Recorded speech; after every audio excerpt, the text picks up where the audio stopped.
Vaso guys, I hope you are doing well. I am Veer, welcome to Streler family. तो कैसी है मेरी SLV army? सुबह उठकर सो तो नहीं गई थी फिर से सोना नहीं है। देखिए, उठने का पर्पज ये होता है ताकि आप लोग अपने दिन को एडवांस कर सको और उसी तरीके से अपनी लाइफ को एडवांस में लेकर चल सको। अगर उठकर सो गए तो फिर ऐसे कैसे ही हो गया ना सिस्टम, जैसा आप लोगों ने बेसिकली एक्सपेक्ट किया था कि हाँ अपने दिन को एडवांस स्टार्ट करेंगे, अच्छे से लेकर चलेंगे।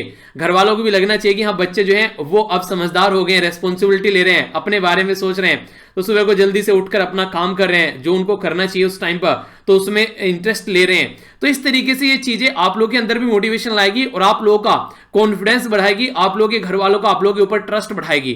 ठीक है, तो सोना बिल्कुल नहीं है। तो काफी कुछ शानदार डिस्कस करेंगे आज के द हिंदू न्यूज़पेपर में। तो डिस्कशन स्टार्ट करेंगे, पर उससे पहले बता दूं एक छोटी सी वीडियो मैंने बनाई है लगभग 10-12 मिनट की, जिसमें यह बताया गया कि कौन सी लैंग्वेज आप लोगों को लेकर चलनी चाहिए, हिंदी या फिर इंग्लिश, अगर किसी एग्जाम की आप लोग प्रिपरेशन कर रहे हैं।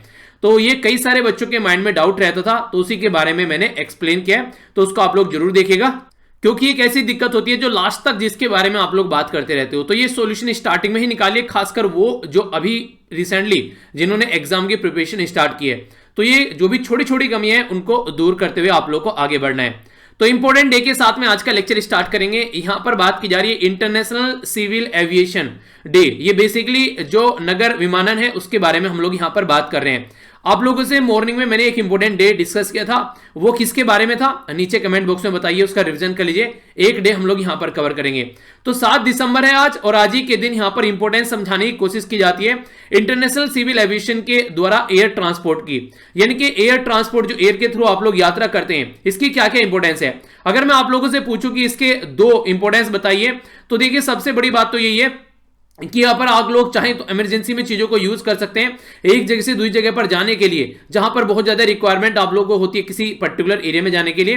टाइम जो कंज्यूमिंग है वो काफी कम आप लोगों को यहां पर देखने को मिलता है। तो फास्ट हो गई है दुनिया जब से यहां पर एयर सर्विस आई है, वरना पहले वाटर के थ्रू जब जाते थे तो काफी लंबा समय लग जाता था, पर लेकिन अब ऐसा नहीं है। तो इसके चलते आप लोग अगर कोई पेशेंट है उसको भी आप लोग ले जा सकते हैं, किसी को एक जगह दूसरी जगह पर ले जाने की जरूरत है, तो ये भी एक्टिविटी आप लोग देखते हैं। कनेक्टिविटी काफी लार्ज स्केल पर इंप्रूव हो गई है कंट्री के बीच में भी, और जो हमारी कंट्री के अंदर आप लोगों को पता है कि एक स्कीम चलाई गई थी, उड़े देश का आम नागरिक। तो आम जनता है उसके बारे में भी फोकस यहां पर किया गया था।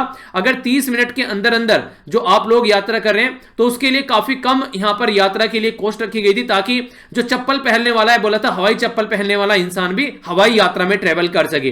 तो ये बातें हैं बेसिकली। इसकी अगर थीम के बारे में बात करें, हम लोग यहां पर बात की जा रही है advancing innovation for global aviation development. देखिए आने वाले टाइम में हमारी कंट्री जो है वो हब बनने वाली है, और काफी लार्ज स्केल पर अभी बनी हुई भी है, क्योंकि इस तरीके से जो जनता है वो अब यहां पर उसकी जो अर्निंग है वो पहले के कंपेयर में बढ़ी है। अगर कोविड-19 को हम लोग हटा दें तो पहले के कंपेयर में जो लोग कभी सोच भी नहीं पाते थे कि वो भी हवाई जहाज से कभी ट्रेवल कर पाएंगे, वो भी आज की डेट में हवाई जहाज से ट्रेवल कर चुके हैं या फिर कर रहे हैं। तो इससे क्या समझ में आता है? इससे ये समझ में आता है कि लोगों ने पैसों से ज्यादा टाइम को इंपॉर्टेंस देना स्टार्ट कर दिया है। और जिस कंट्री में ये चीजें इस तरीके से होनी स्टार्ट हो गई कि पैसे के कंपेयर में टाइम को ज्यादा इंपॉर्टेंस देना स्टार्ट कर दिया है, वो कंट्री आप लोगों को डेवलपमेंट की कैटेगरी में आएगी। जैसे यूएसए हो गया, जापान हो गया, सिंगापुर हो गया। तो अगर आप लोगों की लाइफ में भी कुछ ऐसा है, अगर आप लोग भी अपनी लाइफ में पैसों से ज्यादा है या फिर किसी और चीज से ज्यादा है जो भी आप लोगों को लगता है कि ये बहुत ज्यादा इंपॉर्टेंट है, टाइम को ज्यादा इंपॉर्टेंस देनी स्टार्ट कर दी। यानी कि अगर आप लोगों को लगता है यहां से यहां तक जाने में तुमको जल्दी जाना है, पर लेकिन यहां पर जाने के लिए आप लोग थोड़ा सा ज्यादा पैसा लगेगा, तो पैसा पे कीजिए पर टाइम को अपना इंपॉर्टेंस दीजिए। ठीक है, तो टाइम से बड़ा कुछ नहीं है। टाइम से एक बार चला गया, अभी जो मैंने आप लोगों से बातें बोली, अगर ये टाइम चला गया तो ये कभी वापस नहीं आने वाला है जिंदगी में घूमकर। तो इसलिए टाइम को सबसे ज्यादा इंपॉर्टेंस देनी है। तो याद रखना इसके बारे में, इंटरनेशनल सिविल एविएशन डे जो है ये advancing innovation for global aviation development के बारे में बात कर रहा है। ठीक है, आइए अब आगे चलते हैं। आज का जो आप लोग यहां पर मैप बेस्ड क्वेश्चन है, यहां पर ये काफी इंटरेस्टिंग है, इसको जाकर आप लोग देखिएगा। थोड़ा सा लग सकता है आप लोग क्या लिखा हुआ है, पर लेकिन पढ़ेंगे जाकर तो क्वेश्चन पूछे जा सकते हैं। बात की जा रही है यहां पर मारदे गारू। ठीक है, तो यहां पर मारदे गारू जो है ये कहां पर लोकेटेड है, ये एक वाटर बॉडी है, जाकर इसके बारे में देखिएगा। बाकी काफी कुछ शानदार डिस्कस करेंगे आज के द हिंदू न्यूज़पेपर में। जो फर्स्ट टाइम लेक्चर को देख रहे हैं उनको बता दूं, डेली 2 वीडियो आप लोगों को देखने को मिलती है। एक होती है नैनो मैगजीन, जिसमें पीआईबी, ऑल इंडिया रेडियो, अलग अलग न्यूज़पेपर के आर्टिकल कवर करते हैं, और दूसरा यहां पर ये एडिटोरियल वाली वीडियो आती है जो आप लोग देख रहे हैं। तो कंबाइंड करंट अफेयर का पैकेज है आप लोगों के सामने। अगर आप लोग इसको दोनों को देखोगे तो प्रॉपर वे में सारे जो फैक्चुअल इंफॉर्मेशन भी और जो डिस्कशन एनालिसिस भी सारा कंप्लीट आप लोगों का हो जाएगा। हर एक एग्जाम में आप लोगों को फायदा पहुंचाने वाला है। आइए अब आर्टिकल्स देख लेते हैं कौन कौन से हम लोग को डिस्कस करने हैं।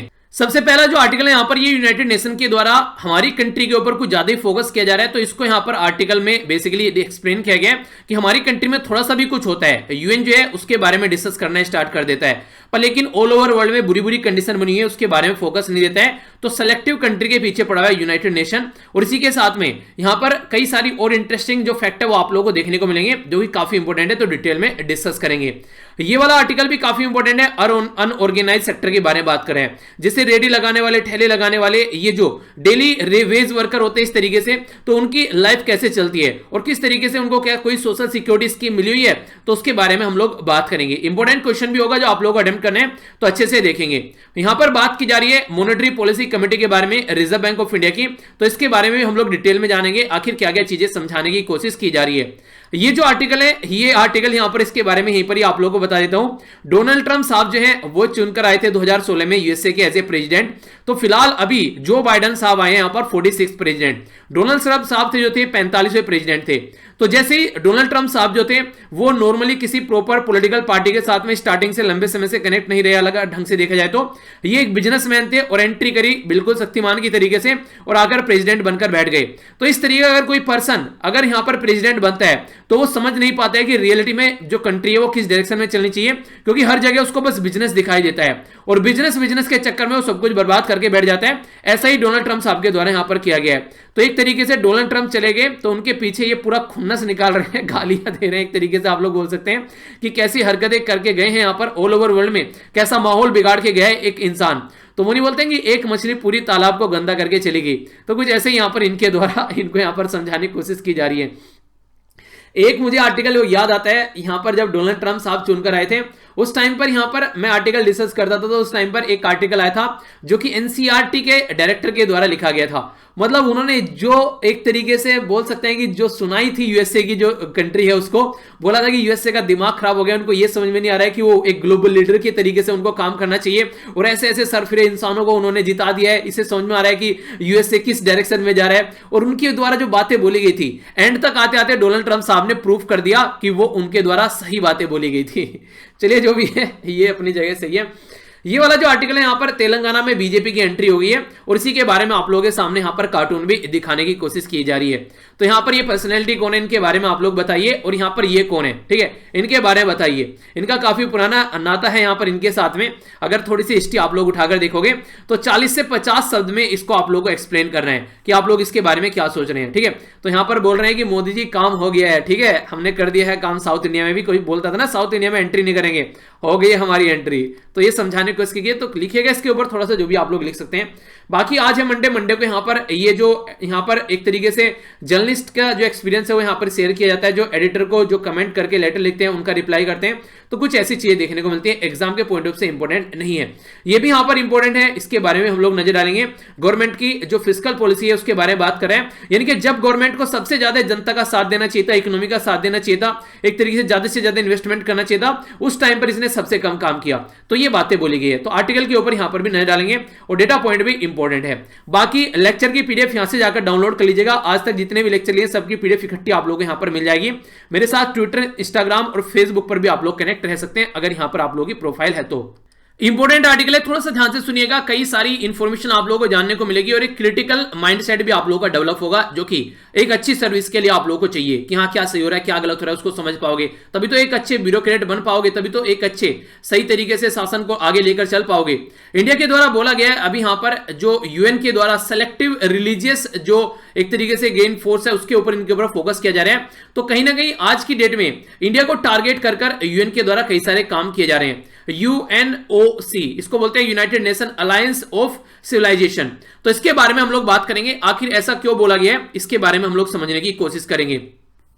अभी हमारी कंट्री के द्वारा स्ट्रॉन्ग स्टेटमेंट यहां पर देखने को मिली, खासकर अगर बात करें, और यहां पर यूएन के द्वारा भी कई सारी ऐसी स्टेटमेंट दी जाती है जब हम लोग बोलते हैं यहां पर कि हमारी कंट्री के खिलाफ जाकर यूएन काम कर रहा है। यूनाइटेड नेशन जो जनरल असेंबली है उसमें डिस्कस किया जाता है, जो जब हम लोग बात करते हैं UN alliance of civil aviation यानी कि यूएनएओसी, तो ये ओन कल्चर एंड पीस के बारे में जब बात करते हैं तो इंडिया को क्रिटिसाइज करते हैं, क्योंकि ये बेसिकली फोकस देकर चल रहे हैं आज के डेट में ऑल ओवर वर्ल्ड में जो अब्राहम यानी कि इस्लाम, क्रिश्चियनिटी यानी कि ईसाई और जुडाइज्म यानी कि यहूदी, ये तीन जो कम्युनिटी है, तीन जो रिलीजन है, इसके ऊपर फोकस दिया जाता है, बाकी को इग्नोर करके चलते हैं यूएन के अंदर में। तो ये सही तरीका यहां पर नहीं है, क्योंकि आज के डेट में अगर बात करें यूएनएओसी के बारे में, तो इसके कई सारे प्रीवियस जो रिजोल्यूशन रहे हैं, ये इस्लामोफोबिया के बारे में बात करते हैं, क्रिश्चियन जो फोबिया है उसके बारे में बात करते हैं, एंटी सेमिटिज्म यानी कि यहूदी विरोधी, इनके बारे में बात करते हैं, पर लेकिन दूसरे ग्रुप जो है रिलीजियस ग्रुप, उनके बारे में वो बात नहीं करते हैं।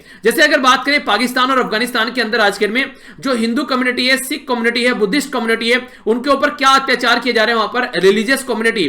पाकिस्तान में तो इतनी बुरी कंडीशन बताई जाती है कई बार कि वहां पर जो भी माइनॉरिटी कम्युनिटी है उनको बुरी तरीके से वहां पर प्रताड़ित किया जाता है, और मैक्सिमम जो कम्युनिटी है माइनॉरिटी, पहले उसकी संख्या जो अच्छी खासी परसेंटेज हुआ करती थी, वो मैक्सिमम लेवल पर घटती हुई आ रही है।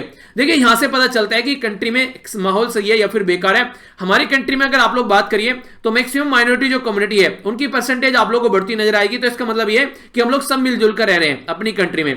पर लेकिन पाकिस्तान में ऐसा नहीं है। पाकिस्तान में बेसिकली प्रॉब्लम क्या है, वहां पर उनका जो रिलीजन है वो उनके कॉन्स्टिट्यूशन से बड़ा है, पर लेकिन हमारी कंट्री में जो हमारा कॉन्स्टिट्यूशन है, हमारी कंट्री में जितने भी रिलीजन है उन सबसे बड़ा है। तो हमारी कंट्री में जो रिलीजन है वो पर्सनल अफेयर है, पर लेकिन वहां पर जो रिलीजन है वो गवर्नमेंट का अफेयर है, यानी कि गवर्नमेंट एक तरीके से रिलीजियस को आगे लेकर चलती है, रिलीजियस चीजों को।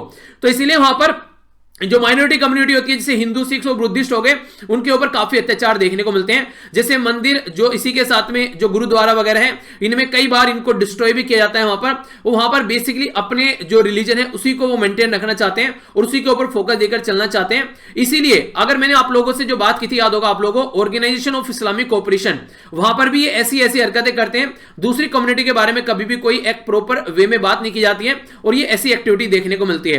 तो अगर बात करें पर्टिकुलर यूएनजीए यानी कि यूएन जनरल असेंबली की जो स्टेटमेंट है करतारपुर कॉरिडोर के बारे में, उनके द्वारा बोला गया, काफी अच्छी बात है कि इंडिया और पाकिस्तान जो है वो करतारपुर कॉरिडोर को आगे लेकर चल रहे हैं। करतारपुर कॉरिडोर, कॉरिडोर का मतलब क्या होता है, एक तरीके गलियारा, तो गलियारे यानी कि जाने का रास्ता। तो यहां पर करतारपुर कॉरिडोर जो है, यहां पर ये डेरा बाबा नानक को यहां पर कनेक्ट करा था करतारपुर साहिब के साथ में, जो यहां पर सिख धर्म के जो अनुयायी हैं, ताकि वो यहां पर भी जाकर अपनी जो श्रद्धा है उसको अच्छे से एंजॉय कर सकें। तो इसी के चलते यहां पर ये एक नदी है यहां पर इंडिया और पाकिस्तान के बॉर्डर पर, जिसका नाम है रावी रिवर, ठीक है।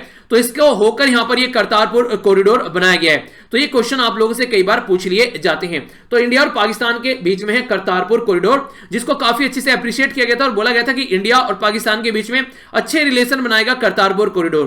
तो यहां पर करतारपुर साहिब और डेरा बाबा नानक साहिब को यहां पर, ये डेरा बाबा नानक को यहां पर कनेक्ट करने का काम करता है ये कॉरिडोर, यानी कि ये गलियारा। तो यूएन के द्वारा ये तो अप्रिशिएट किया गया कि इंडिया और पाकिस्तान के बीच में करतारपुर कॉरिडोर बन रहा है, पर लेकिन यूएन ये नहीं देख पाया कि पाकिस्तान की गवर्नमेंट के द्वारा जो सिख जो यहां पर बेसिकली कम्युनिटी से रिलेटेड यहां पर ये रिलीजियस प्लेस है, इनको अपने कंट्रोल में ले लिया गया है। तो ये जो सिख कम्युनिटी है उनके जो बिलीफ है उनके खिलाफ में यहां पर है, यानी कि गवर्नमेंट इनको रेगुलेट कर रही है। तो काफी कंट्रोवर्शियल ये इशू था, नॉर्मली ऐसा नहीं होना चाहिए, पर लेकिन पाकिस्तान में ये हो रहा है। तो ये इसके बारे में यूएन ने कोई बात नहीं करी। ये तो बोलते हैं यूएन ने कि अच्छा काम चल रहा है इंडिया और पाकिस्तान के बारे में, यानी कि एक तरफा बातें बोली जा रही है यूएन के द्वारा, जो कि सही नहीं है। इसी के साथ में अगर आप लोगों से बात करूं कल्चर के बारे में, तो कल्चर हेट्रेट फैलाने की कोशिश की जा रही है इंडिया के खिलाफ। जहां पर भी आप लोग जाएंगे, पाकिस्तान जो है, पाकिस्तान का एक मुद्दा रहता है कि बस इंडिया को पकड़ना है। यूएन की जनरल असेंबली में जा रहा है, ऑर्गेनाइजेशन इस्लामिक कोऑपरेशन के बारे में जा रहा है, अगर सार्क की मीटिंग होती है, संघाई कोऑपरेशन ऑर्गेनाइजेशन की मीटिंग होती है, तो जहां पर भी जाना है बस टारगेट कौन होना चाहिए, टारगेट होना चाहिए इंडिया, यानी कि टारगेट होना चाहिए पापा, अपने पापा के पीछे पड़े हुए। यहां पर ऐसी कंडीशन आप लोगों को देखने को मिल रही है। अगर बात करें यहां पर क्रॉस बॉर्डर टेररिज्म के बारे में, तो ये भी काफी लार्ज स्केल पर आप लोगों को चीजें देखने को मिलती हैं, यानी कि होल खोदकर, गड्ढे खोदकर, मतलब टेररिस्ट फैलाने की कोशिश कर रहे हैं, हमारी कंट्री में बम ब्लास्ट कर चैन मिलता है, शांति मिलती है। तो इससे आप लोग समझ सकते हैं कि जो इंसान लाइफ में ऐसा बोलेगा ना कि दूसरे का बुरा करके मुझे अच्छा लगता है, वो इंसान नहीं, वो जानवर की कैटेगरी में आ गया है। एक इंसान वो इंसान होता है कि चलो यार, अगर मेरा नहीं बुरा हो, अगर मेरा एक तरीके से कोई बुरा नहीं हो रहा है तो दूसरे का अच्छा हो जा रहा है, चलिए सही है, उसमें कोई दिक्कत नहीं है। हाँ, एक तरीके से आप लोग बोल सकते हैं अपना बुरा करके दूसरे का अच्छा करना की बात नहीं कर रहा हूं, कम से कम इतना तो कर सकते हैं कि अगर किसी चीज में आप लोगों को कोई नुकसान नहीं हो रहा है तो दूसरों का फायदा आप लोग कर सकते हैं, ठीक है। जब भी टाइम मिले दूसरों को पढ़ा सकते हैं, पुराने कपड़े आप लोगों के पास में दूसरों को दे सकते हैं, अपनी पुरानी किताबें आप लोग दूसरों को पढ़ने के लिए दे सकते हैं। तो बहुत सारी ऐसे तरीके हैं दूसरों की हेल्प करने के, जो कि आप लोग इंप्लीमेंट अपनी लाइफ में कर सकते हैं। तो यहां पर लेकिन पाकिस्तान में ऐसा नहीं है, वो ये चाहता है अपने ऊपर फोकस नहीं देना है, पर लेकिन इंडिया को बर्बाद करना है। पर लेकिन ये जो मंसूबे हैं वो अब तक तो कामयाब हुए नहीं पिछले 70 सालों में। आगे देखते हैं क्या ये करते हैं, सुधरते हैं, या फिर कुत्ते की पूंछ वाली बात होती है कि नुलकी में रखो टेढ़ी की टेढ़ी निकलेगी। कल्चर पीस आज के डेट में बात करें तो ये होना चाहिए, पर लेकिन इसके ऊपर फोकस नहीं दिया जाता है।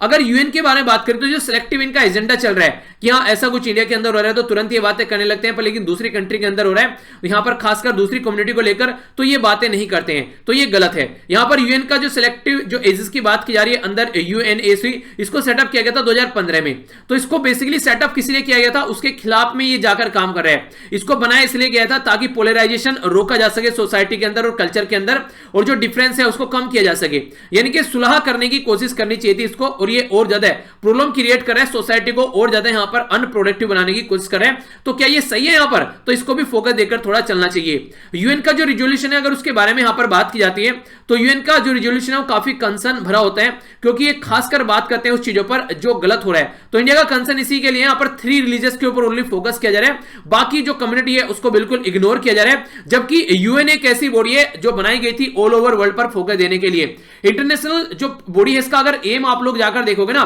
इसका एम ही ये था कि इंटरनेशनल पीस और सिक्योरिटी के बारे में बात करना, डेवलप्ड जो कंट्री है खासकर वो मिलकर काम करे डेवलपिंग कंट्री के साथ में, ताकि अचीव किया जा सके शांति। हेडक्वार्टर इसका आप लोग को न्यूयॉर्क में देखने को मिलेगा। यूनाइटेड नेशन के बारे में बात करें, अगर इसके मेंबर के बारे में बात करें तो इसके 193 मेंबर हैं आज की डेट में टोटल मिलाकर, यानी कि मोटा मोटा तौर पर अगर मैं आप लोगों को बोलूं ऑल ओवर वर्ल्ड यहां पर इसका मेंबर बना हुआ है। आप लोगों से क्वेश्चन पूछता हूं, यहां पर 2 ऑब्जर्वर मेंबर है इसके अंदर, वे 2 ऑब्जर्वर मेंबर कौन से हैं वो आप लोगों को बताना है।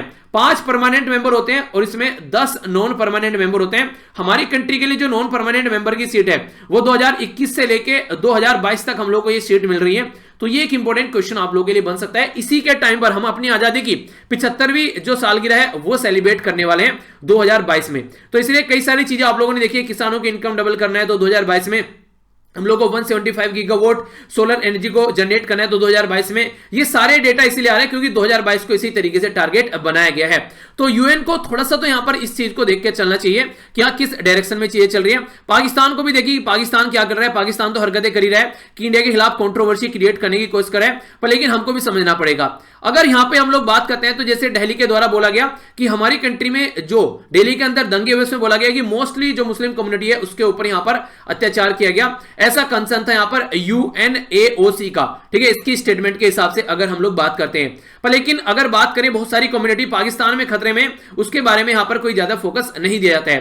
पर लेकिन यहां पर ऐसी बात नहीं है, गवर्नमेंट को भी थोड़ा सा फोकस देकर चलना पड़ेगा। यानी कि यूएन को तो हिदायत दी ही गई है राइटर के द्वारा, इसी के साथ साथ में गवर्नमेंट को भी हिदायत दी है कि गवर्नमेंट भी तो सिलेक्टिविटी का काम कर रही है, ऐसा नहीं है कि यूएन ही ऐसा काम कर रहा है। वो कैसे, आपने भी तो यहां पर सिटीजनशिप अमेंडमेंट बिल जो लेकर आए, जो एक्ट बन गया बाद में, उसमें ओनली मुस्लिम कम्युनिटी को आउटसाइड रखा है। तो आप ऐसी बातें कैसे बोल रहे हो, आप अपने भी तो अंदर झांक के देखो ना कि आप लोग क्या कर रहे हो। दूसरी बात यहां पर बोली गई है कि यहां पर इंटरफेथ मैरिज कन्वर्जन के बारे में जब आप लोग बात करें, इसे भी सेम फंडा आप लोगों के द्वारा किया जा रहा है। यानी कि यूएन तो सिलेक्टिव हो रहा है, आप लोगों को दिक्कत हो रही है, पर आप लोग जो सिलेक्टिव हो रहे हैं आप लोगों को उसमें कोई प्रॉब्लम नहीं है। तो थोड़ा सा एक बैलेंस बनाकर चलिए, क्योंकि हमारी कंट्री जो है काफी डाइवर्स कंट्री है, और डाइवर्स कंट्री में इस तरीके से रिलीजन के मैटर को इतना ज्यादा बढ़ाकर चला जाएगा, जो कि हमारे संविधान में भी इतना फोकस नहीं दिया गया है। हमारे संविधान में बोला है कि लोगों का प्राइवेट अफेयर है भैया, अपने आप फोकस करो रिलीजन को, क्यों यहां पर एक तरीके से आप लोग जो गवर्नमेंट या फिर जनता को परेशान कर रहे हैं उन सब चीजों को लेकर। तो ये सारी बातें आप लोग यहां पर अंडरस्टैंड कर सकते हैं, ठीक है। तो अगर लिखने के लिए कुछ आता है तो काफी इंपॉर्टेंट पॉइंट है आप लोगों के सामने। नेक्स्ट जो आर्टिकल है यहां पर ये काफी इंपॉर्टेंट है, ये लेबर कोड के बारे में बात कर रहे हैं। अगर ईपीएफओ की आप लोग तैयारी कर रहे हैं तो ऐसे आर्टिकल में से आप लोगों के लिए क्वेश्चन बन सकते हैं, तो थोड़ा सा ध्यान से सुनिएगा क्योंकि वो एक लेबर ऑर्गेनाइजेशन ही है, ठीक है। बात करते हैं यहां पर लेबर कोड जो है वो बोला गया कि ओनली बेटर करेंगे ईज ऑफ डूइंग बिजनेस हमारी कंट्री में, यानी कि एक तरीके से जो व्यापार करने का तरीका है उसको बढ़ाएंगे यहां पर ये। बाकी अगर बात करते हैं हम लोग कंडीशन जो होनी चाहिए यहां पर इंप्रूव जो इंप्लॉयमेंट की, वो यहां पर नहीं बढ़ेगी, तो इसके बारे में बात की जा रही है। तो इसको आप लोगों को कमेंट करना है, इसके ऊपर आप लोगों को यहां पर बेसिकली आंसर लिखना है। तो 200 से 250 शब्द में लिख सकते हैं। अगर आप लोग यूपीएससी की तैयारी करें, स्टेट पीसीएस या दूसरे एग्जाम की तैयारी कर रहे हैं, तो आप लोग इनको 100 से 150 शब्द में आप लोग इसको लिख सकते हैं। आप लोग इसको टेलीग्राम पर भी लिख सकते हैं जो ग्रुप है आंसर राइटिंग के लिए, और बाकी आप लोग फेसबुक पर भी लिख सकते हैं, और दोनों जगह भी पोस्ट कर सकते हैं अगर आप लोगों को लगता है मेहनत आप लोगों ने की है ताकि उसको अच्छे से एनालाइज किया जा सके। ओके, आइए अब आर्टिकल के अंदर चलते हैं। आर्टिकल में काफी सारी बातें बोली गई हैं। सबसे पहले तो अनऑर्गेनाइज सेक्टर जो बोला गया यहां पर, इसका मतलब ये होता है जो ऐसा सेक्टर जो रेडी लगाने वाले हैं, ठेली लगाने वाले हैं, उनको कोई काउंट कर ही नहीं चलता है, तो उसको यहां पर समझाने की कोशिश की गई है। हमारी कंट्री में जो यूनियन लेबर मिनिस्ट्री है उसके द्वारा अभी 4 लेबर कोड यहां पर हमारी कंट्री में लाए गए, जिनमें बात की जा रही है कि उससे फायदा क्या होगा। उनमें क्लेम क्या किया गया, उनमें क्लेम यह किया गया कि इंप्लॉयमेंट जनरेट करेंगे हमारी कंट्री में, यानी कि हर एक इंसान को यहां पर रोजगार मिलने वाला है। बेसिक राइट जो है वर्कर के, उसके ऊपर फोकस किया जाएगा। इसी के साथ में यूनिवर्सलाइज किया जाएगा जो राइट टू मिनिमम वेज है, यानी कि कम से कम इतना तो पैसा लोगों को मिलना ही चाहिए ताकि उनकी जिंदगी बेसिक तरीके से चलती रहे। ऐसा नहीं है कि बेसिक उनका खून निकाल लिया, चूस लिया। यूनिवर्सलाइज करना है सोशल सिक्योरिटी एंटाइटलमेंट जो होता है, यानी कि सोसाइटी में सिक्योरिटी के लिए जो एंटाइटलमेंट देता है उसको यहां पर यूनिवर्सलाइज आप लोगों को करना है। नेक्स्ट अगर बात करते हैं, यहां पर बात की जा रही है कि यहां पर ये एक्सट्रीमली पॉजिटिव स्टेप बोला गया था कि हर एक वर्कर को ध्यान में रखकर यहां पर चला जाएगा। पर लेकिन वही बात है कि जो काम आप लोग कर रहे हैं अगर रियलिटी में वो सही होता तो लोग जो है उसको इतना क्रिटिसाइज नहीं करते। इवन यहां पर जो इनकी खुद की जो पॉलिटिकल पार्टी के जो अंग है यहां पर, यानी कि भारतीय जनता पार्टी के एफिलिएशन है जो यहां पर भारतीय मजदूर संघ, उसके द्वारा भी इन कोड को अपोज किया गया, क्योंकि ये कोड जो थे इसमें अगर कोई बिजनेसमैन है तो उस बिजनेसमैन के ऊपर फोकस दिया जा रहा है, उसके अंदर जो काम करने वाला इंप्लॉय है उसको कोई फोकस नहीं दिया जा रहा है। तो इंप्लॉय को फोकस दिया जा रहा है यहां पर, ना कि जो एम्प्लॉयमेंट जो है बेसिकली जो लेबर है उसके ऊपर फोकस किया जा रहा है। तो इसलिए यहां पर इसको क्रिटिसाइज किया गया। ईज ऑफ डूइंग बिजनेस के पीछे तो बुरा है। ईज ऑफ डूइंग बिजनेस में आप लोग देखिए यहां पर 2014 से लेके 63 रैंकिंग हमारी कंट्री में आ गई है। तो ये गलत नहीं है, ये सही है, पर लेकिन आप लोगों को ये देखना है कि दूसरी चीजों पर भी फोकस देकर चलना है। तो ये जो इंडिकेटर है इसके बारे में अगर मैं आप लोगों से बात करूं, मैंने डिस्कस भी किया था, गुड क्वालिटी में आ गया dealing with construction permit, trading across the border और रिजोल्व करना इंसॉल्वेंसी। तो इसमें यहां पर काफी अच्छी परफॉर्मेंस हमारी देखने को मिल रही है। पर लेकिन पुअर परफॉर्मेंस यहां पर अगर माइनॉरिटी इन्वेस्टर को हम लोग प्रोटेक्ट करते हैं, यानी कि अगर कल को चल के अगर सारी चीजें आप लोग अमेजन से खरीदना स्टार्ट कर दोगे तो हमारी गली में एक नुक्कड़ पर चौराहे के ऊपर जो दुकान होती है जहां से आप लोग अपनी डे बाय डे की चीजें खरीद कर लेकर आते हैं, उनके चलना बंद हो जाएगा सिस्टम, तो बहुत सारे लोग बेरोजगार हो जाएंगे। गेटिंग क्रेडिट, यानी कि कहां से इनको पैसा मिल रहा है इसके बारे में बात की जा रही है। इन्फोर्स करना है कॉन्ट्रैक्ट अगर इन्फोर्स नहीं हो रहा है, यानी कि अगर आप लोगों के साथ में मैं एक कॉन्ट्रैक्ट करूं कि आप लोग मॉर्निंग में सुबह उठकर प्रॉपर वे में लेक्चर को आप लोग देखिए, ठीक है, अगर लेक्चर को आप लोग देखेंगे तो कुछ और चीजें आप लोगों के लिए अच्छे से लेकर आऊंगा। तो इसका मतलब ये अगर आप लोग फॉलो नहीं कर रहे उसे, या फिर आप लोग बिना उसको फॉलो करे बोलो कि सर आपने तो ये प्रॉमिस किया था, तो वो एक गलत बात हो जाती है। आप लोग पहले मॉर्निंग में उठिए, अच्छे से काम करना स्टार्ट कीजिए, आप लोग रिजल्ट दिखाइए तो मेरे अंदर भी मोटिवेशन आएगा और काम करने का। तो ये तरीका होता है चीजों को लेकर आगे चलने का। पर लेकिन आप लोग बोले कि सर आप ही काम करते रहो, आप ही सारा काम करते रहो, हम तो नहीं उठेंगे चाहे कुछ भी कर लो, तो फिर ऐसे थोड़ी ना होता है, वो तरीका सही नहीं है। आज भी टारगेट रखा गया था 1500 का, उठे कितने, लगभग 1200। तो ये देखिए ये सो रहे हैं दबाकर, अच्छे से सर्दी का मजा ले रहे हैं रजाई के अंदर घुसकर रजाई बर्बाद कर देगी बेटा, ठीक है, अभी टाइम नहीं है, अभी थोड़ा पढ़ने का टाइम है, तो इनको उठाकर साइड में फेंकिए और अपना फोकस कीजिए। क्योंकि अगर कंफर्ट जोन में आप लोग रहेंगे ना, देखिए अगर आप लोग बिल्कुल अपने आप को सेव कर यानी कि पूरा प्रॉपर वे में जैकेट पहन ली, ऊपर से रजाई ओढ़ ली, नीचे जूते लगा लिए, या फिर रजाई में घुसकर ही बैठे हुए बिल्कुल पूरा गर्माई आ गई, तो बॉडी कंफर्ट जोन में आ गई, तुरंत एकदम आप लोग को दिखेगा कि आप लोगों को नींद आनी स्टार्ट हो गई है। तो ये चीजें आप लोग समझिए। यहां पर आज के दिन में जैसे मैं बैठ के अभी लेक्चर रिकॉर्ड कर रहा हूं तो मेरे पैरों में ओनली जो स्लीपर है, मेरे पैरों में जूते नहीं है, ठीक है, तो इससे क्या होता है थोड़ी थोड़ी ठंड लगती रहती है, तो आंखें खुली रहती है, वरना पता चला मैं लेक्चर बनाते बनाते सो गया तो फिर कैसा लगेगा। तो ये कंडीशन आप लोग समझ सकते हैं। तो यानी कि आप लोगों को समझना पड़ेगा हर एक प्रॉब्लम का इलाज क्या है, तो इलाज पकड़िए भैया, सब चीजें सही सुधर जाएगी। ओके, अब बात करते हैं यूनिवर्सल सोशल सिक्योरिटी के बारे में। तो यूनिवर्सल सोशल सिक्योरिटी जो है उसके बारे में बात, और हाँ सर पर कुछ रख लीजिएगा, तो जो भी आप लोगों को लगे सोल या फिर अरविंद केजरीवाल बन जाएगा, मफलर वगैरह रख लीजिएगा, उसमें आप लोगों को थोड़ा करना है, क्योंकि तबियत भी बेकार नहीं करनी है इसके चक्कर में, पर थोड़ा सा चीजों को अच्छे से लेकर चलना है। बात करें अगर यहां पर इंप्लॉई स्टेट इंश्योरेंस के बारे में और प्रोविडेंट जो फंड है, ठीक है, उसके बारे में अगर बात करते हैं तो उसमें हम जो वर्कर कंप्लीट के जो कवर किए जा रहे हैं उसमें उनको कवर किया जा रहा है, ऐसी ऑर्गेनाइजेशन को कवर किया जा रहा है जिसमें 10 या फिर उससे ज्यादा वर्कर काम करते हैं। यानी कि आज की डेट में अगर मैं यहां पर कोई ऐसी ऑर्गेनाइजेशन बनाता हूं और उसमें आज के दिन में ओनली 5 वर्कर काम करते हैं, तो ये 5 वर्कर जो रहेंगे इनको इंप्लॉई इंश्योरेंस स्टेट इंश्योरेंस का फायदा उनको नहीं मिल पाएगा। यानी कि इसका मतलब ये हो गया कि ओनली उनको मिलेगा जिसमें ज्यादा लोग काम कर रहे हैं, और ज्यादा लोग काम करने वाली ऑर्गेनाइजेशन में ज्यादा वर्कर नहीं है, 80% जो वर्कर हैं वो यहां पर ऐसे ही हैं जो कि छोटी छोटी ऑर्गेनाइजेशन में या फिर इनफॉर्मल सेक्टर में यहां पर काम कर रहे हैं। तो इसका मतलब ये हो गया कि इनके द्वारा ओनली ये जो कवर किया गया ना यहां पर, जो ये लोगों को 20% लोगों को ओनली कवर किया गया जिसको इंश्योरेंस का फायदा पहुंच पाएगा। बाकी के जो 80% हैं वो बाहर हो गए, क्योंकि वो सारे छोटे छोटे अपने अपने जैसे तैसे कर काम चला रहे हैं। तो इस तरीके से आप लोग समझिए कि जो लोगों को ज्यादा फोकस मिलना चाहिए था वो यहां पर नहीं मिल पा रहा है। इसी के साथ में जो यहां पर जो एक तरीके से जो इंप्लॉई स्टेट इंश्योरेंस जो कॉर्पोरेशन हॉस्पिटल है वहां पर भी कई सारी ऐसी एक्टिविटी आप लोगों को देखने को मिलती है। यहां पर only on payment usages charges कई जगह नजर आते हैं, जिसके चलते लोगों के पास में अगर पैसा नहीं है तो वो अपना इलाज नहीं कर पाएंगे। तो इसमें आप लोगों को समझना पड़ेगा कि किस तरीके से सिचुएशन को कंट्रोल करके चलना है, क्योंकि डेली लाइफ जो होती है उसमें कई सारी प्रॉब्लम लोगों को देखने को मिलती है। तो डोमेस्टिक लेवल पर अगर हेल्प मिले स्ट्रीट वेंडर खासकर, और इसी के साथ में डाइवर्स किया जाए चीजों को, खासकर जैसे कि आप लोगों ने देखा होगा इवन जो पेपर बॉय होते हैं मॉर्निंग में जो डिलीवरी करते हैं, ठीक है, तो उसके बारे में क्या बात करेंगे आप लोग। घर पर आप लोगों के मॉर्निंग में सुबह सुबह न्यूज़पेपर आ जाता होगा, जो भी न्यूज़पेपर लेते हैं उनके बारे में कई बार आप लोगों ने देखा होगा मॉर्निंग में ही दूध वाला आ जाता है, ठीक है। तो इनके बारे में आप लोग क्या करेंगे, तो ये सारे लोग हैं, इनको भी यहां पर कवर करना चाहिए, जो कि छोड़ दिए गए हैं, इनको कोई कवर नहीं कर रहा है, जो कि मैक्सिमम चीजों को चलाते हैं, जैसे न्यूज़पेपर हो गया या फिर दूध के बारे में मैंने आप लोगों से बात की। ये बेसिक कम्युनिटीज हैं जो आप लोगों के घर में जाती हैं, तो इनको कौन कवर करेगा, इनकी सोशल सिक्योरिटी के बारे में कौन कवर करेगा, इनको ध्यान में देकर चला ही नहीं गया है। 2016 में इंप्लॉयमेंट जो स्टेट इंश्योरेंस में कवर की बात की गई, तो 2.1 करोड़ वर्कर जो है यहां पर कवर करने की बात की गई, पर लेकिन इसको आगे आने वाले टाइम में ये अभी यहां पर 3.6 करोड़ हो गए। तो इसका मतलब क्या है, अगर इंश्योरेंस आप लोग कवर यहां पर कर रहे हैं तो इसका मतलब यह कि आप लोगों की हेल्थ की फैसिलिटी अच्छी होनी चाहिए। अब यहां पर क्या चल रहा है हमारी कंट्री में, काफी बड़ी दिक्कत है। आज की डेट में 1 लाख लोगों के ऊपर अगर इसके हिसाब से हम लोग चलते हैं, ओनली 6 डॉक्टर हैं, जबकि जो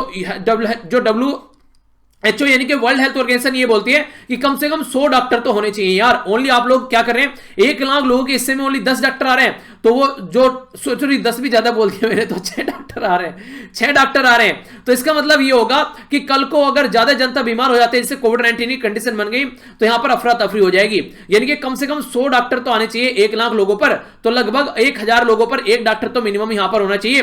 तो ये आप लोगों को करना पड़ेगा, वरना दिक्कत होने वाली है। पर लेकिन आगे आने वाले टाइम में तो और भी ज्यादा दिक्कत होने वाली है, क्योंकि ये बोला जा रहा है कि इसमें लगभग 10 करोड़ वर्कर आने वाले हैं। पर डॉक्टर की संख्या कैसे बढ़ेगी वो हम लोग को समझना पड़ेगा, तो उसके ऊपर भी फोकस देकर चलना चाहिए।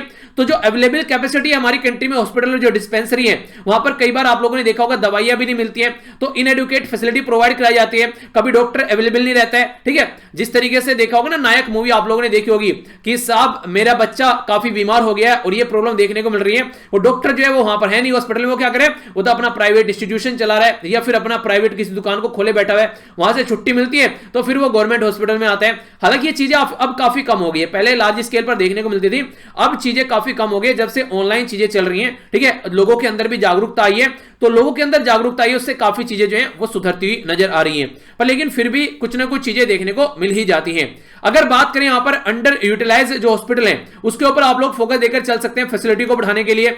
जैसे मैंने आप लोगों को बताया था, कई सारे ऐसे एरिया है हमारी कंट्री में जहां पर जो हवाई पट्टी है उसको यूज नहीं किया जा रहा है अब तक भी, तो उनको हम लोग ढंग से डेवलप कर सकते हैं एज कंपेयर टू एक बिल्कुल नया डेवलप करें, उससे अच्छा ये रहेगा। तो इसके चलते हम लोग जो इसको, हालांकि बोला जा सकता है कि पॉपुलिस्ट स्कीम है, यानी कि जनता की लुभावन की स्कीम है, पर लेकिन जनता को फैसिलिटी भी तो मिलनी चाहिए। लुभावन बात तो हम लोग बाद में देख लेंगे, जो भी है फैसिलिटी पहला फोकस यहां पर होना चाहिए। गवर्नमेंट जो है अगर उसके बारे में बात करें तो सेस बेस्ड जो वेलफेयर जो स्कीम है, उससे यहां पर अगर बात करें, कई सारी बातें आप लोग देखते हैं, उससे निकलने की कोशिश करिए कई सारे लोगों को। जैसे बीडी वर्कर हैं, बीडी वर्कर ये गांव में कई बार महिलाएं आप लोगों को देखने को मिलती हैं, ये इस तरीके काम करती हुई नजर आती हैं। छोटे छोटे जो वर्कर हैं यहां पर वो काम करते हुए नजर आते हैं, तो उनके बारे में कोई बात नहीं करता है। ओल्डर बीडी वर्कर जो थे यहां पर साउथ कन्नड़ा, ठीक है, डिस्ट्रिक्ट के अंदर मद्रास जो प्रेसिडेंसी है उसके बारे में बात की जा रही है, तो उनके ऊपर कैसे फोकस देकर चलोगे। एजुकेशन स्कीम अवेलेबल होनी चाहिए, ठीक है, अगर बात करें। इसी के साथ में बच्चे जो हैं उनके भी बारे में बात करनी चाहिए, ताकि पॉवर्टी से बाहर निकला जा सके, उनके बच्चों को पढ़ाया जा सके। नेक्स्ट, हॉस्पिटल की फैसिलिटी यहां पर होनी चाहिए, पर लेकिन ये फैसिलिटी नहीं मिल पा रही है यहां पर। बिल्कुल ऐसे जैसे मैं बोल दूं ना आप लोगों को, मैं पूरे दिन में भैया एक ही वीडियो बनाऊंगा, या तो हिंदू की वीडियो बनवा लो मेरे से, या फिर नैनो की वीडियो बनवा लो मेरे से, एक ही बनेगी। यानी कि ऑल्टरनेटिव है यहां पर, ऐसा नहीं होगा कि दोनों आप लोगों को प्रोवाइड कराऊं। तो ये बातें हैं यहां पर, यानी कि या तो आप लोग ये सर्विस ले लो, या फिर आप लोग यूनिवर्सल सोशल सिक्योरिटी ले लो। तो ये है बेसिकली हमारे उसमें जो बेसिकली अगर बात करें कई सारी कमेटी है, उसमें ये बोला जाता है कि आप लोगों को सपोर्टिव चीजें प्रोवाइड करानी है, ना कि ऑल्टरनेटिव प्रोवाइड करानी है। यूनिवर्सल हेल्थ कवरेज आप लोग दे रहे हो, यूनिवर्सल सोशल सिक्योरिटी आप लोग दे रहे हो, तो इसका मतलब ये कि जो चीजें चल रही हैं उनको तो मेंटेन आप लोगों को रखना है, ये सप्लीमेंट के तरीके से होना चाहिए, ठीक है। जैसे कल एक वीडियो मैंने बना दी, तो वो एक तरीका सप्लीमेंट है कि हाँ आप लोगों को जिनको डाउट है वो भी उसको भी देख सके यहां पर, ठीक है। तो ऐसा नहीं है कि 2 ही वीडियो आती रहेंगी, जब जब मुझे टाइम मिलता रहेगा तो एक्स्ट्रा वीडियो भी आप लोगों को बीच बीच में देखने को मिलती रहेगी। तो इस तरीके से आप लोग अंडरस्टैंड कर सकते हैं। पर लेकिन यहां पर क्या कर दिया, यहां पर तो ये बोला कि बस एक ही वीडियो मिलेगी, या तो ये वाली वीडियो ले लो या फिर ये वाली वीडियो ले लो, तो ये गलत है। इस तरीके से आप लोग जनता को परेशान कर रहे हो। तो जो प्रॉमिस होना था, जो प्रॉमिस था यहां पर मिनिमम वेज की कम से कम इतना तो यार लोगों को पैसा मिलना ही चाहिए, ताकि उनकी रोजी रोटी चलती रहे। तो उसके चलते भी हमारी कंट्री में जो यूनियन लेबर मिनिस्टर हैं वो ढंग से चीजों को इंप्लीमेंट नहीं कर पाए, क्योंकि उनके द्वारा भी यहां पर जो चीजें देखने को मिल रही है, यहां पर बोला गया कि एट प्रेजेंट ओनली अराउंड 30% जो वर्कर है, ये तो खुद गवर्नमेंट बोल रही है कि मिनिमम वेज की शेड्यूल की कैटेगरी में आते हैं, यानी कि 70% जो लोग हैं उनको मिनिमम वेज मिल ही नहीं पाता है। आज की डेट की ये कंडीशन है हमारी कंट्री में, तो कैसे आप लोग इसको सुधारोगे? बेसिकली अगर लेबर मिनिस्ट्री के द्वारा जो बात करें तो 2019 में अनाउंस किया गया कि 178 के करीब पर डे के करीब यहां पर जो फ्लोर वेज आप लोग को देखने को मिल रही है। फाइनेंस मिनिस्ट्री ने बोला गया था कि 202 होनी चाहिए, और इसी के साथ में जो लेबर मिनिस्ट्री के द्वारा खुद रिकमेंड किया गया था 375 होनी चाहिए, तो आधे से कुछ थोड़ी सी ज्यादा मिल रही है, तो इतनी कम यहां पर देखने को मिल रही है जो कि एक्सपर्ट कमेटी के द्वारा बताई गई थी 2019 में। तो अगर लोगों को जितना वो काम कर रहे हैं, जितनी मेहनत कर रहे हैं, अगर उनको उनकी लागत भी नहीं मिल पा रही है, तो फिर इस चीज का फायदा क्या है? तो इसको कैसे आप लोग सुधारोगे, इसके ऊपर कैसे फोकस देकर चलोगे? इसी के साथ में जो नेक्स्ट बात की जा रही है, जो रंगराजन कमेटी है, पूछा जा सकता है आप लोगों से यहां पर रंगराजन कमेटी किसके लिए बनाई गई थी? तो पुअर्टी लाइन जो है फैमिली एक्सपेंडिचर की, उसके बारे में इसके द्वारा बात की गई थी। तो यहां पर भी आप लोगों को देखने को मिलेगा कि इसके कंपेयर में भी काफी कम आप लोग वेज प्रोवाइड करा रहे हैं। तो जनता के हाथ में पैसा जाना चाहिए, पर लेकिन आप लोग ऐसा नहीं कर रहे हैं, तो ये बुरी बात है, और एक तरीके से गंदी बात आप लोग बोल सकते हैं कि जो लोग जिनका हक है उसको खाया जा रहा है, या फिर उन तक वो हक नहीं पहुंचाया जा रहा है। तो वेरियस मेजर्स लेने चाहिए यहां पर स्टिक करने के लिए, जो राइट है उनको ताकि पहुंचाया जा सके। तो यहां पर क्या किया जा रहा है? अभी कई सारे मेजर्स ऐसे लिए गए जिसके चलते इनको अगर स्ट्राइक कोई कर रहा है उसको रोकने की कोशिश की जा रही है, जबकि होना क्या चाहिए? स्टिक होने चाहिए मेजर्स, ताकि जनता तक उनके जो चीजें हैं पहुंच सके। और इसी के साथ में उनको हक है भैया एक तरीके से प्रोटेस्ट करने का, अगर कोई चीज उनको पसंद नहीं आ रही है, पर लेकिन इसके अपोजिट में काम चल रहा है। इसी के साथ में रिलैक्स करने चाहिए थे यहां पर, जो रिलैक्स किए गए यहां पर नॉर्म्स फॉर फैक्ट्री क्लोजर, ठीक है, तो इसके लिए यहां पर रिलैक्स किया जा रहा है। तो यानी कि एक तरीके से ईज ऑफ डूइंग बिजनेस पर ज्यादा फोकस किया जा रहा है, ताकि जो जनता है उसको कंट्रोल किया जा सके, वर्कर को कंट्रोल किया जा सके। इसी के साथ में बात की जा रही है ईज ऑफ डूइंग बिजनेस को, जैसे मैंने अभी आप लोगों को बताया, कंडीशन जो है इंप्लॉयमेंट उसको सुधारने की कोशिश नहीं की जा रही है, यानी कि जो करना चाहिए उसके जस्ट अपोजिट में गवर्नमेंट चल रही है। तो 180 डिग्री का शिफ्ट यहां पर देखने को मिल रहा है, चलना चाहिए था ऐसे और चल रही है ऐसे, तो इसकी वजह से यहां पर यह दिक्कत सामने निकल कर आ रही है। तो अब आप लोग इसका क्वेश्चन का आंसर दे पाएंगे कि ईज ऑफ डूइंग बिजनेस पर ज्यादा फोकस है, इंप्लॉयमेंट कंडीशन को नहीं सुधारा जा रहा है। तो यह क्वेश्चन अच्छे से इसको अटेम्प्ट कीजिएगा। और जैसे कि आप लोगों को पता है, जब प्रीलिम्स का रिजल्ट आया तो कई सारे बच्चों का सिलेक्शन वहां पर हुआ था, तो जो भी मेंस के लिए तैयारी कर रहे हैं वो प्रॉपर वे में, जैसे अभी आप लोगों को संडे सैटरडे में आप लोगों को एक निबंध देता हूं, इसी के साथ में आप लोगों को जो एथिक्स का जो क्वेश्चन देता हूं उनको अच्छे से अटेम्प्ट करते रहिए यार। देखिए यही टाइम है, आप लोग अपने आप का ध्यान रखते हुए हेल्थ का जरूर ध्यान रखेगा। अगर हेल्थ में अब कोई आकर प्रॉब्लम हो जाती है तो सारी करी कराई जो मेहनत है उस पर पानी फिर जाएगा। तो ये चीजें आप लोगों को थोड़ी सी यहां पर अंडरस्टैंड करनी है, ठीक है। तो यही बातें यहां पर समझाने की कोशिश की जा रही है। आइए अब आगे चलते हैं। आगे बात क्या की जा रही है इस आर्टिकल में? इसमें यह बोला गया है कि ट्रू फिस्कल रेस्पॉन्सिबिलिटी, राजकोषीय जिम्मेदारी, ये गवर्नमेंट की होनी चाहिए थी, पर गवर्नमेंट ने इसे पल्ला झाड़ लिया। अभी जब कंट्री में खस्ता हालत है, हमारी कंट्री की इकोनॉमी की बुरी हालत चल रही है, लोगों के पास में जॉब नहीं है, उस टाइम पर गवर्नमेंट की रेस्पॉन्सिबिलिटी थी कि भैया चीजों को संभाले, तो पर लेकिन गवर्नमेंट ने प्रॉपर वे में चीजों को नहीं संभाला। हमारी कंट्री में अभी टेक्निकल रिसेशन चल रहा है। टेक्निकल रिसेशन का मतलब होता है कि 2 कॉन्जिक्यूटिव क्वार्टर तक आप लोगों की जो ग्रोथ है वो नेगेटिव हो गई। तो 6 महीने के लिए आप लोग बोल सकते हैं, जब छमाही यहां पर कंटिन्यूअसली नेगेटिव में जाती है ग्रोथ, तो उसको टेक्निकल रिसेशन बोला जाता है। तो अभी टेक्निकल रिसेशन हमारी कंट्री में चल रहा है। सेंट्रल गवर्नमेंट को इसके ऊपर फोकस देकर चलना चाहिए था, तो प्रोडक्शन है खासकर उसके ऊपर फोकस देकर चलना चाहिए था, पर लेकिन ऐसा नहीं देखने को मिला है। जीडीपी हमारी कॉन्ट्रैक्ट हो गई 23.9 माइनस, और अभी 7.5 माइनस तक चल रही है, तो दोनों में माइनस ग्रोथ देखने को मिल रहा है। तो सेम इस तरीके से अगर कंडीशन देखें तो पहले साल में चीजें ठीक ठाक थी, सोचा यह गया था कि चीजें ऐसी होंगी कि भैया नहीं चल रहा है काम, ऐसे बर्बाद होके एकदम उठेंगे। यानी कि मैं कहने का मतलब यह कि क्या होता है यहां पर वी सेव रिकवरी का मतलब, वी सेव रिकवरी का मतलब होता है कि जब डिक्लाइन होता है, लॉकडाउन लग गया, सब कुछ रुक गया एकदम, तो एकदम डिक्लाइन हो गया, बिल्कुल बॉटम लेवल पर पहुंच गया। पर लेकिन जैसे ही लॉकडाउन खुला, फिर से काम स्टार्ट हो गया, तो फिर से यहां पर रिकवरी हो गई। पर लेकिन ऐसा नहीं चल रहा है कंट्री में, कंट्री ऐसे चल रही है मिंडक की तरीके से कूद कूद कर ऐसे काम चल रहा है। तो यहां पर इस तरीके से तो इकोनॉमी आगे नहीं बढ़ेगी, इस तरीके से एम्प्लॉयमेंट लोगों को आप लोग प्रोवाइड नहीं करा पाओगे।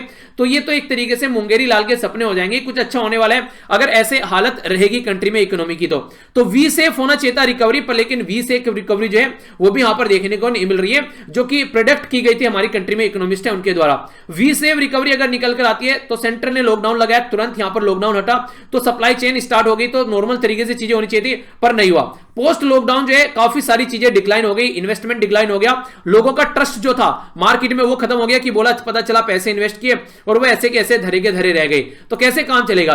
प्राइवेट जो इन्वेस्टर है उन्होंने भी अपना हाथ खींच लिया, प्राइवेट इन्वेस्टर ने हाथ खींचा समझ में आता है क्योंकि उनका पर्सनल पैसा है, प्रॉफिट के लिए काम करते हैं। आखिर गवर्नमेंट के हाथ खींच रही है ये समझ में नहीं आ रहा है। तो 3 अदर जो सोर्स है एक्सपेंडिचर के, जैसे एक्सपोर्ट के बारे में बात करें, प्राइवेट फाइनल कंजप्शन के बारे में बात करें, गवर्नमेंट फाइनल कंजप्शन के बारे में बात करें, तो 2 जो अपना काम कर रहे हैं, ठीक है, तो उसको तो एक अलग तरीके से देखिए, ये 2 जो है यहां पर अभी रिसेंटली ये थोड़ा सा इंक्रीज हुए हल्का फुल्का, ठीक है, पर लेकिन जो फाइनल कंजप्शन है एक्सपेंडिचर के बारे में बात करें तो उसमें चीजें सही देखने को नहीं मिल रही है। यानी कि अगर बात करें जो फर्स्ट 2 हैं वो एक तरीके से इंक्रीज जो है Q1 में, ठीक है, बट गवर्नमेंट जो फाइनल कंजप्शन एक्सपेंडिचर है वो एक्चुअली डिक्लाइन हुआ है, यानी कि जिससे ज्यादा एक्सपेक्टेशन थी वही यहां पर एक तरीके से ग्राउंड को छोड़कर भाग रहा है। तो पब्लिक जो कंजप्शन है यानी कि पब्लिक जो खरीदती है उनके हाथ में पैसा होगा तभी तो खरीदेगी, अगर पैसा नहीं होगा तो कहां से खरीदेगी वो, तो उनके हाथ में पैसा दो पहले यार, तभी तो वो जाकर कुछ आसान से अपना काम करना स्टार्ट करेंगे। पता चला बच्चों की तो फीस जा नहीं रही है, वो लोग घर में बीमार पड़े उनका इलाज कराया नहीं जा रहा है, खाने के लिए यहां पर पैसा नहीं है कुछ भी एक तरीके से, तो कहां से वो काम करेंगे और आप लोग उनसे एक्सपेक्ट करने की ऐसा कुछ देखने को मिले, तो गवर्नमेंट को काम करना पड़ेगा। तो जो एग्जिस्टेंस है अगर पब्लिक सेक्टर जो कि प्रोवाइड कराना चाहिए उनको, तो वो यहां पर एक तरीके से नेचुरल शॉक से उनको भरना चाहिए जो काफी ज्यादा डिप्रेस चल रहे हैं, और इस तरीके से इकोनॉमी को स्टेबलाइज करने की कोशिश करनी पड़ेगी। तो एक्सपेंशनरी इकोनॉमिक्स पॉलिसी लेकर आनी चाहिए, यानी कि गवर्नमेंट को सोचना चाहिए कैसे जनता के हाथ में पैसा पहुंचेगा और कैसे वो खर्च करेंगे, और तब जाकर रिकवरी होगी यहां पर कोविड-19 से। वरना कंडीशन ये है कि हर एक इंसान जो है वो अपनी लाइफ में कंफर्ट जोन में रहना चाहता है, और यहां पर इस तरीके से अगर उसको लगेगा कि कुछ फायदा नहीं है इन्वेस्टमेंट करने से तो कोई नहीं करने वाला है जब तक उसको इन लगेगा सामने वाला। आप लोग यही देख लीजिए, अगर क्लास में 10 बच्चे बैठे हुए हैं, ठीक है, अगर किसी से क्वेश्चन पूछा जाए तो कोई भी बच्चा अगर खड़ा नहीं हो रहा है तो फिर कोई खड़ा ही नहीं होगा। यानी कि अगर आप लोगों ने देखा होगा एक बच्चे ने आंसर दिया तो दूसरा भी हिम्मत करके सोचता है यार उसने दे दिया मैं भी आंसर दे देता हूं, पर लेकिन अगर किसी ने आंसर नहीं दिया तो फिर ये रिजिडिटी बनी रहती है, ठीक है। तो उस तरीके से आप लोग अंडरस्टैंड कर सकते हैं। तो वही कंडीशन है कि गवर्नमेंट को कम से कम आना चाहिए और चीजों को सुधारना चाहिए। इसमें क्या क्या कर सकते हैं, एक्सपेंशनरी जो मॉनेटरी पॉलिसी को किस तरीके से आप लोग देखते हैं। सबसे पहले तो इंटरेस्ट रेट डिक्रीज होना चाहिए, जैसे इंटरेस्ट रेट के बारे में मैंने आप लोगों से बात की थी, कल भी और अभी भी बात करूंगा आप लोगों से। आज की डेट में कल भी कई सारे बच्चों के द्वारा बोला गया सर रेपो रेट समझ में नहीं आया। देखिए रेपो रेट का मतलब क्या होता है, एक साइड में तो हमारी कंट्री में हो गया रिजर्व बैंक ऑफ इंडिया और एक साइड में हो गए नॉर्मल बैंक जो हमारी कंट्री के। जब यहां पर इनको जरूरत पड़ती है पैसे की तो यहां पर ये आरबीआई से पैसा लेते हैं, तो जो आरबीआई से पैसा लेते हैं जिस इंटरेस्ट रेट पर उसको रेपो रेट बोलते हैं। तो जब ये आरबीआई से पैसा लेते हैं तो ये शॉर्ट टर्म के लिए पैसा ले जाता है ताकि जो कंडीशन है उसको सुधारा जा सके, पर लेकिन फिर इनको ये पैसा रिटर्न भी करना पड़ता है। जब ये इसको पैसे को यहां पर रिटर्न करता है तो उसको आप लोग रिवर्स रेपो रेट बोलते हो, और रेपो रेट जो है ये हमेशा रिवर्स रेपो रेट से ये हमेशा ज्यादा होगा, यानी कि रेपो रेट ज्यादा होगा और रिवर्स रेपो रेट यहां पर कम होगा, ठीक है। तो इस तरीके से आप लोग समझ सकते हैं। पर लेकिन आप लोग एक और नेक्स्ट स्टेप समझिए, जब यहां पर आरबीआई इसको पैसा दे दिया, बैंक के पास से पैसा चला गया, अगर आरबीआई से इसको पैसा सस्ता मिल रहा है तो जनता को भी सस्ता देगा, आरबीआई से इसको पैसा महंगा मिल रहा है तो जनता को भी महंगा देगा। अगर जनता को पैसा महंगा मिल रहा है तो जनता क्यों बैंक से पैसा लेगी, जनता सोचेगी थोड़ा रुक जाते हैं चीजें और सुधर जाए तब देख लेंगे। तो ये एक पैटर्न आप लोगों को यहां पर नजर आएगा। तो इस तरीके की सिचुएशन को आप लोग यहां पर समझिएगा। यानी कहने का मतलब बेसिक यहां पर यह है कि पूरी सप्लाई चेन का खेल है। अगर सप्लाई चेन बनी रहेगी तो चीजें सही चल रही है, अगर सप्लाई चेन खराब हो जाएगी तो चीजें खराब हो जाएगी। तो सबसे पहले तो इसको इंटरेस्ट रेट रिड्यूस करना चाहिए ताकि बैंक के पास से पैसा जा सके और बैंक जनता को पैसा दे सके। दूसरा रिड्यूस करना चाहिए यहां पर इसको जो रिजर्व रिक्वायरमेंट है, यानी कि भैया सेविंग बाद में कर लेना, जनता मर रही है पहले उसको बचा लो, ऐसा बोला गया है। इसी के साथ में एक्सपेंड करना है ओपन मार्केट ऑपरेशन जो है, जिसमें यहां पर बेसिकली काफी लार्ज स्केल पर आरबीआई की परफॉर्मेंस देखने को मिलती है। तो ओपन मार्केट ऑपरेशन भी यहां पर ये एक तरीके से परफॉर्म कर सकता है ताकि जनता के हाथ में अच्छे से पैसा जा सके। और उसी के चलते reserve bank of India next article start हो गया, ये भी यहां पर एक तरीके से आरबीआई के बारे में, पर लेकिन फोकस ज्यादा किसके ऊपर है, monetary policy committee. Monetary policy committee कौन लेकर चलता है, ये लेकर चलता है सेंट्रल बैंक। हमारी कंट्री में कौन है, रिजर्व बैंक ऑफ इंडिया। पर लेकिन अगर बात करें फिस्कल पॉलिसी, तो फिस्कल पॉलिसी काम करती है गवर्नमेंट जो कि सेंट्रल गवर्नमेंट होती है। तो मैंने आप लोगों को दिखाया भी था, मॉनेटरी पॉलिसी होती है किसकी, रिजर्व बैंक ऑफ इंडिया की, और जो फिस्कल पॉलिसी होती है ये होती है किसकी, यहां पर सेंट्रल गवर्नमेंट की। और दोनों मिलकर क्या काम करते हैं, इकोनॉमी में ग्रोथ होना चाहिए, इन्फ्लेशन कम होना चाहिए, सोशल स्टेबिलिटी होनी चाहिए, इसके ऊपर फोकस देकर चलते हैं। तो ये तो टैक्स के ऊपर फोकस देता है और ये इंटरेस्ट रेट के ऊपर फोकस देता है। तो इसी के चलते यहां पर काफी कुछ चेंज आप लोगों को नजर आता है। मॉनेटरी पॉलिसी कमेटी जो थी वो 2016 में बनाई गई थी और उसको टारगेट दिया गया था कि इन्फ्लेशन टारगेट आप लोगों को करना है 4+-2 यानी कि 2 से लेके 6 के बीच में इन्फ्लेशन होना चाहिए। तो उसको ये एक तरीके से कंट्रोल करने की कोशिश करते हैं। तो आरबीआई जो है हमारी कंट्री में वो यहां पर कास्टिंग वोट करता है। मॉनेटरी पॉलिसी कमेटी के अंदर 6 मेंबर होते हैं, 3 मेंबर होते हैं गवर्नमेंट के और 3 मेंबर जो होते हैं वो होते हैं यहां पर बैंक के, जिसके द्वारा अपॉइंट किया जाता है। तो इस तरीके से आप लोग इसको अंडरस्टैंड कर सकते हैं क्या क्या बातें बोली जा रही है। मॉनेटरी पॉलिसी कमेटी के बारे में बात की जा रही है। मॉनेटरी पॉलिसी कमेटी पब्लिश की मॉनेटरी पॉलिसी रिपोर्ट प्रस्तुत करती है। Monetary policy committee statutory institutionalise framework है, यानी कि लॉ के द्वारा बनाई गई आरबीआई एक्ट 1934 के तहत, ठीक है। तो यहां से इसको पावर मिलती है। जो मेन प्राइस स्टेबिलिटी है यहां पर इसको माइंड में रखा जाता है ताकि चीजें मेंटेन रहे। पॉलिसी इंटरेस्ट जो रेट है, रेपो रेट जिसको आप लोग बोलते हैं, ठीक है। तो इन्फ्लेशन टारगेटिंग का काम करता है, 4+-2 का बेसिकली टारगेट रहता है। और एक्स ऑफिशियो चेयरमैन जो है वो कौन होते हैं, वो होते हैं रिजर्व बैंक ऑफ इंडिया के गवर्नर। समझने की कोशिश करिएगा एक्स ऑफिशियो का मतलब क्या है। जैसे ही यहां पर आरबीआई के गवर्नर बन जाते हैं तो ये वाली पोस्ट जो है वो इनको रुंगे में मिल जाती है। जैसे आप लोग ना पहले, जैसे आप लोग मान लीजिए गोलगप्पा खा रहे हैं तो आप लोग एक पपड़ी दे दीजिए, ठीक है। पपड़ी आप लोग खाते हैं तो पपड़ी है यहां पर, ये जैसे यहां पर ये reserve bank of India governor बने हैं तो ये पपड़ी इनको मिल जाती है, ठीक है। तो इसको बोलते हैं एक्स ऑफिशियो चेयरमैन। तो इस तरीके से आप लोग समझ सकते हैं, ओके। वाइस प्रेसिडेंट जो होते हैं वो राज्यसभा के एक्स ऑफिशियो चेयरमैन होते हैं। तो उसके लिए राज्यसभा में उनको कोई इलेक्शन नहीं लड़ना पड़ता है, उसके लिए उस पर्टिकुलर पोस्ट के लिए, या फिर उनको कोई एग्जाम क्लियर करना होता है। तो ये पोस्ट मिली तो ये पोस्ट आप लोगों को अपने आप मिल जाएगी, ठीक है। तो ऐसा आप लोग समझ सकते हैं, ठीक है। तो यहां पर आगे चलते हैं। मॉनेटरी पॉलिसी कमेटी जो है रिजर्व बैंक ऑफ इंडिया की, वो मेंटेन करने की कोशिश कर रही है स्टेटस को। इसका क्या मतलब होता है, यथा स्थिति बनाने की कोशिश कर रही है। जैसे पहला था ऐसी स्थिति आप लोग बना के रखो। तो प्रो ग्रोथ की बात यहां पर की जा रही है। मॉनेटरी पॉलिसी कमेटी जो है यहां पर वो इकोनॉमिक रिकवरी के बारे में यहां पर बात कर रही है ताकि इकोनॉमिक रिकवरी ढंग से की जा सके। और फिलहाल प्रेजेंट टाइम पे उसका जो फोकस है वो चेंज हो गया है। तो मॉनेटरी पॉलिसी कमेटी, ठीक है, तो जो यहां पर बोल रही है मॉनेटरी पॉलिसी कमेटी कि आज की डेट में आरबीआई का जो फोकस हो गया है वो यहां पर हो गया किसके ऊपर, ग्रोथ के ऊपर हो गया, प्राइस स्टेबिलिटी के ऊपर नहीं, ठीक है। प्राइस स्टेबिलिटी होती थी ना कि हाँ इन्फ्लेशन यानी कि महंगाई को कंट्रोल कर रहे हैं, तो उससे अलग हो गया है। मॉनेटरी पॉलिसी कमेटी जो है यहां पर ये साइन कर दिया एक तरीके से वही चीजें कि हाँ एक तरीके से पॉलिसी मेकर की सपोर्ट के साथ में ग्रोथ अच्छा होना चाहिए, जबकि इन्फ्लेशन जो है जितना इन्होंने टारगेट किया था उससे भी ज्यादा जा रहा है महंगाई। तो महंगाई को छोड़कर किसी और चीजों के पीछे यहां पर लग चुके हैं। तो मॉनेटरी पॉलिसी कमेटी जो है वो काफी सपोर्टिव रहती है इकोनॉमी के लिए, खासकर जब कोविड-19 जैसी कंडीशन चल रही है और लॉकडाउन ने तो और खस्ता हालत कर दी। पर लेकिन प्राइस स्टेबिलिटी और जो यहां पर एक तरीके से ग्रोथ है, दोनों के बीच में आप लोग यहां पर कंसर्न रखना चाहिए, दोनों को साथ में लेकर चलना चाहिए। इन्फ्लेशन ज्यादा नहीं होना चाहिए, प्राइस स्टेबिलिटी भी यहां पर होनी चाहिए, तभी चीजें ढंग से सुधर पाएंगी। तो रिजर्व बैंक ऑफ इंडिया यहां पर ये काम करता है। रिजर्व बैंक ऑफ इंडिया हमारी कंट्री का सेंट्रल बैंक है जो कि 1935 में 1 अप्रैल को ये फॉर्म किया गया था। रिजर्व बैंक ऑफ इंडिया जो है इसको फिर नेशनलाइज किया गया, यानी कि राष्ट्रीय जो बैंक बनाया गया, इसको 1949 में इसको राष्ट्रीय बैंक बनाया गया। फर्स्ट हेडक्वार्टर कहां पर था, इंपॉर्टेंट है, कोलकाता में था। अब कहां पर आ गया, अब इसका मुंबई में आ गया 1937 से। इसी के साथ में first reserve bank of India के जो गवर्नर है ये सर ओसबोर्न स्मिथ, ठीक है। तो यहां पर इनका नाम याद रखेंगे, यहां पर ओसबोर्न स्मिथ, ठीक है। आज की डेट में कौन है ये बताइए, और सबसे पहले आजादी के बाद कौन थे ये बताइए। तो ये आप लोगों के लिए क्वेश्चन है। बाकी ये डेटा पॉइंट यहां पर दिखाने की कोशिश कर रहा है कि आज की डेट में भी बिलियनर की जो संख्या है हमारी कंट्री में, अगर बात करें सबसे अमीर जो ज्यादा लोग पाए जाते हैं, ऐसे लोग जिनके पास में जो वेल्थ है वो 50 मिलियन से ज्यादा है। तो ऐसे लोग एंड ऑफ द 2019 कितने हैं हमारी कंट्री में, तो सबसे ज्यादा है चाइना के अंदर में, यहां पर 21,000 के करीब। दूसरे नंबर पे है, नहीं सबसे ज्यादा है यूएसए के अंदर में, ठीक है, गलत बोल दिया, ठीक है। तो यहां पर सबसे ज्यादा है जो यूएसए के अंदर में, ठीक है। पर लेकिन जो ऐड किए गए हैं फिलहाल अभी ऐड जो यहां पर बिटवीन जनवरी टू ये जून के महीने में जो ऐड किए गए हैं, तो सबसे ज्यादा जो ऐड किए गए हैं जिनकी जो वैल्यू काफी बड़ी है वो की है चाइना ने, तो 21,000 के करीब है। पर लेकिन अगर बात करें यहां पर यूएसए के अंदर, यहां पर तो यूएसए के अंदर आज के दिन में आप लोगों को देखने को मिलेगा कि सबसे ज्यादा है यहां पर ये 89,509। पर इंडिया जो है वो भी पीछे नहीं है, तीसरे नंबर पर इंडिया है। और अभी फिलहाल इस संख्या में कई सारे लोग और ऐड हुए हैं, लगभग 41 लोग यहां पर हमारी 85 लोग हमारी कंट्री में ऐड हुए हैं। तीसरे नंबर पर फ्रांस, फिर इटली और फिर है यहां पर थाईलैंड, जहां पर आप लोगों को ये कंडीशन देखने को मिलेगी। यानी कि जैसे अदानी ग्रुप हो गए या फिर अंबानी हो गए, तो इस तरह के जो ग्रुप हैं ये काफी लार्ज स्केल पर बढ़ रहे हैं। प्रेजेंट जो काफी अच्छा है यहां पर इनका बिजनेस चल रहा है, ठीक है। तो चाइनीज जो अमेरिकन है उनकी तो परफॉर्मेंस आप लोग देख ही रहे हैं, हमारी कंट्री में भी कोई ज्यादा पीछे नहीं है चीजें। यानी कि जो अमीर आदमियों की संख्या है वो बढ़ती जा रही है। आप लोग बोल सकते हैं अमीर अमीर होता जा रहा है और गरीब गरीब होता जा रहा है, उनके बीच की खाई जो है वो बढ़ती जा रही है। तो ये सिचुएशन यहां पर आप लोग देख सकते हैं। तो ये था आज का डिस्कशन। तो कैसे आप लोगों को लगा ये लेक्चर, बकवास या फिर झकास, तो आप लोग इस पे अपना रिएक्शन जरूर दीजिएगा। एक और इंपॉर्टेंट बात, देखिए आप लोग के पास में दो ऑप्शन होते हैं, या तो वीडियो को लाइक करें या फिर डिसलाइक करें। अगर आप लोगों को लगता है कि वीडियो अच्छी नहीं है तो डिसलाइक कीजिए, कोई दिक्कत नहीं है। अगर यहां पर 30,000 लोग देख रहे हैं तो अगर यहां पर 5,000 लाइक कर रहे हैं तो कम से कम 15,000 डिसलाइक करो। इससे क्या होगा, इससे मुझे पता चलेगा कि हाँ वीडियो सही नहीं है, तो इससे मैं उसकी परफॉर्मेंस बढ़ाऊंगा उसी तरीके से। और इसी के साथ में आप लोगों का फीडबैक जो है वो काफी इंपॉर्टेंट रहता है।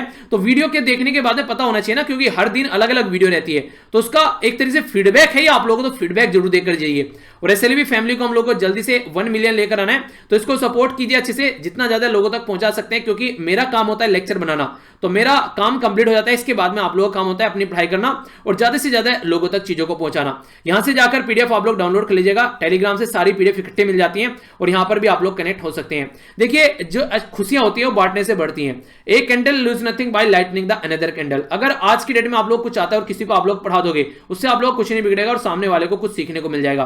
तो इस तरीके से अंडरस्टैंड कीजिए। तो मिलता हूं नेक्स्ट लेक्चर में। कल का जो टारगेट है देखता हूं कितना आप लोग अचीव करते हैं। मॉर्निंग में उठो यार, एक बार को उठकर देखो तो सही कि जो सुबह होती है वो कितनी सुहानी होती है। एक बार उसको लाइफ में पार्ट बनाकर तो देखो। जिस दिन उसके फायदे समझ में आ गए ना, आप लोग जिंदगी में ऐसा होगा नहीं कि आप लोग लंबे समय तक सो रहे हैं, सुबह उठकर आप लोग चीजों को देखोगे, तो उसको समझने की कोशिश करो, कुछ तो फायदा होगा। ये सारे अमीर जो लोग हैं, जो सारे ऐसे लोग जो खासकर जो आज के में वर्ल्ड के लीडर हैं, वो सुबह जल्दी उठते हैं, कुछ तो इसके अंदर बात होगी, तो वो चीज आप लोग भी समझने की कोशिश कीजिए, ठीक है। तो इस तरीके से अच्छे से अपनी लाइफ एंजॉय कर पाएंगे। तो मिलता हूं नेक्स्ट लेक्चर में, तब तक के लिए बड़ों को नमस्ते, छोटों को प्यार, छोटी सी लाइफ एंजॉय करें यार। तब तक के लिए जय हिंद।